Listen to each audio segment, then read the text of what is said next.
Coming to the point of objective consciousness and subjective consciousness, we are discussing about this. So, starting from the point of meeting somebody, the unconsciousness of object obsession, it is called object obsession, is going on unconsciously.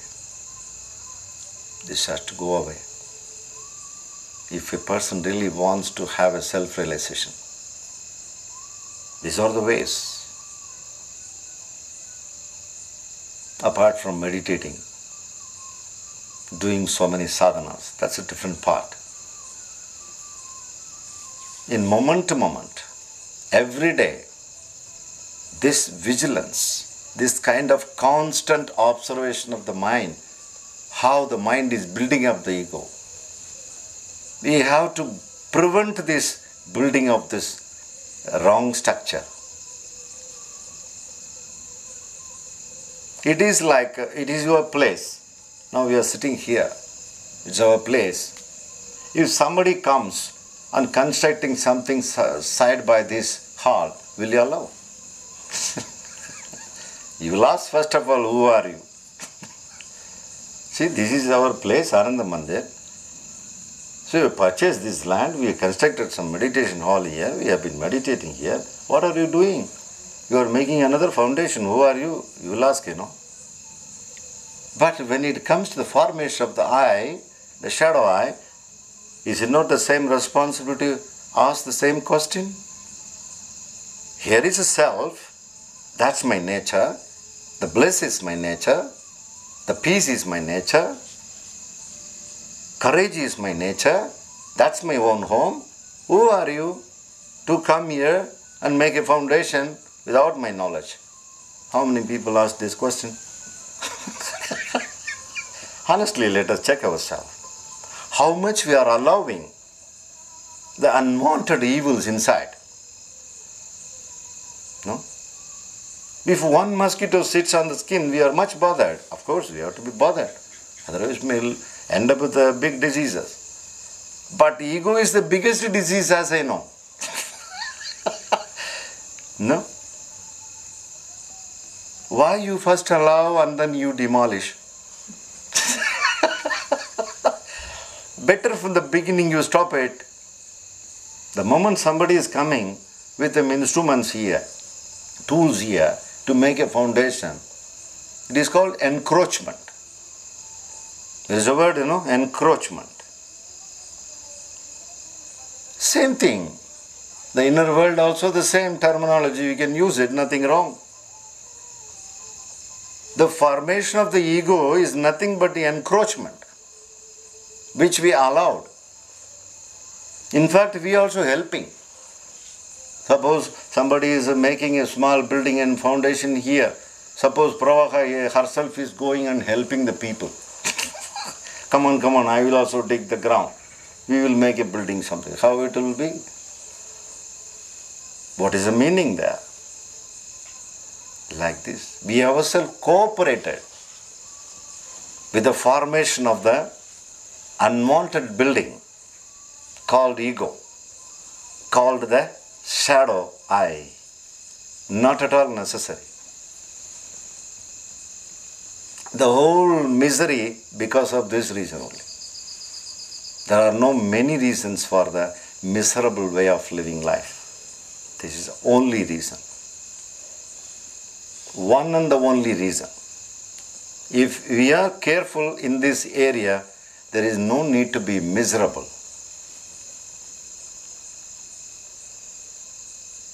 There is no need to read a lot of scriptures, religious scriptures, because our life itself is a scripture.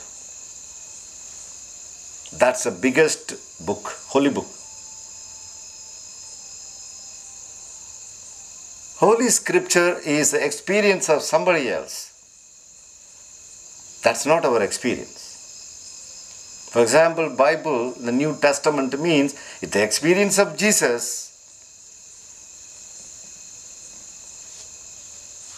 If it is the holy books of the Vedas, Vedantas, or Upanishads, it's the experience of the rishis. I have to find my own experience. So a common scripture is life, is a common scripture to everyone, irrespective of any religion. Life is the biggest scripture. Let's study it. Let's learn it. Let's experiment it. Let us experience it. Alive book. Life is an alive book. Life, what is life? Which we are discussing now. This is life.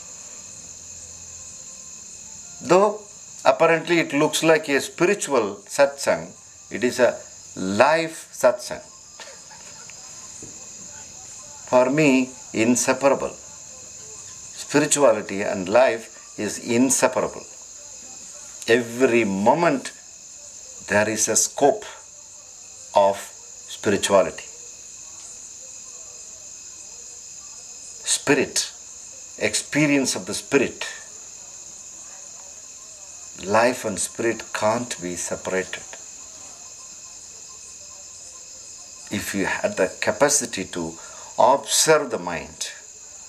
So, though it looks like apparently mind, okay. This is another unconsciousness. Oh, mind I know. Same thing, like you ask many things like what is God, what is mind. People say, I know mind. What is there to analyze much? That is the main point to be analyzed. It needs laboratory, a big laboratory. Very big laboratory is required to study the specimen called mind. Such a complex specimen, which is capable of changing our whole life.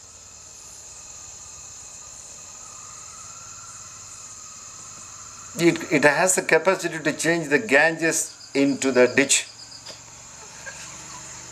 That much capacity it has. No?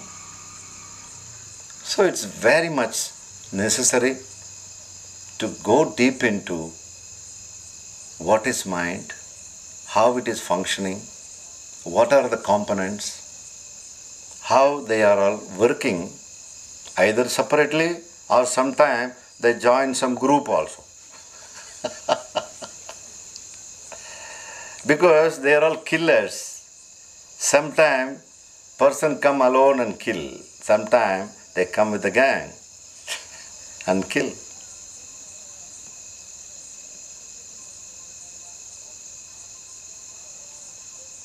So here we are trying to kill the killer,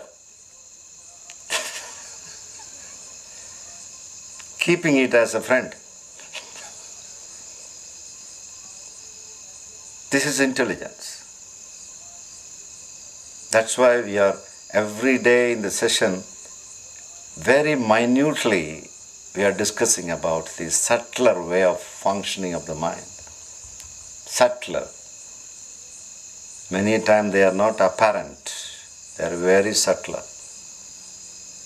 Silent killers. People say blood pressure is the silent killer. Of course, it kills the physical body. But mind is the more silent killer. It kills the life itself.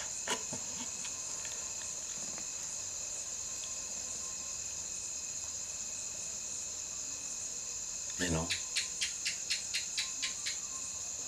Because these exercises are not happening overall, you know what is the result happening?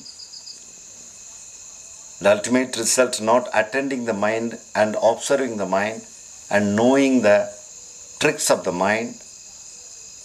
There is a result. Because this whole world is functioning out of cause and effect. Karma. Karma is nothing but cause and effect. The whole world is functioning behind reasons. What happens is retardation. retardation. If somebody is not working on this, retardation is definite. You know what is retardation? For example, when the boy or a girl is 10-year-old, you can normally see that much growth in the physical level. You can predict the age by looking at the physical structure of anybody, normally. The exceptions are always there. That's a different thing. There is an age for the growth of mind also. Psychic age. Can you guess it? Can you judge it? Can you measure it? How you will measure? Physical age you will measure. We can say by looking at the figure, okay, he may be like this, between this age to that, okay.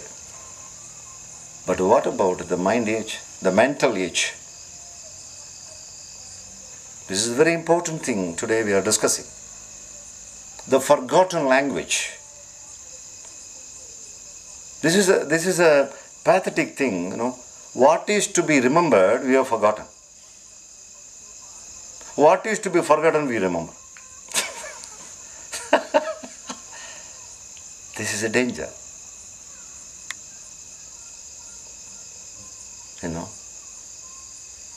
Whenever I fill up my forms in the passport or wherever the government procedures are there, when they are asking what is your age, I am really doubtful to fill up the column.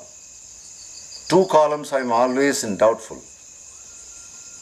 When fill up the forms, when they ask the sex, I am doubtful.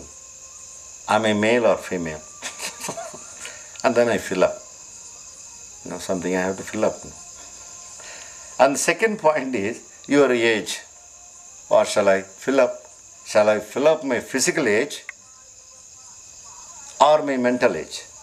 It is not mentioned in the form. No government form you available physical age and mental age. I have not seen such a form. I think it is better to introduce that also. If I become a Prime Minister, I will introduce physical age and mental age to create an awareness. But I am not going to become PM, definitely. I can suggest to the PM. After all, he is our friend.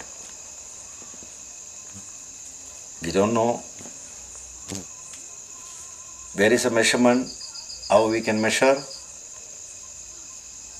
The mental, we say mentally retarded, you know. But the question is, almost 90% of the people are mentally retarded.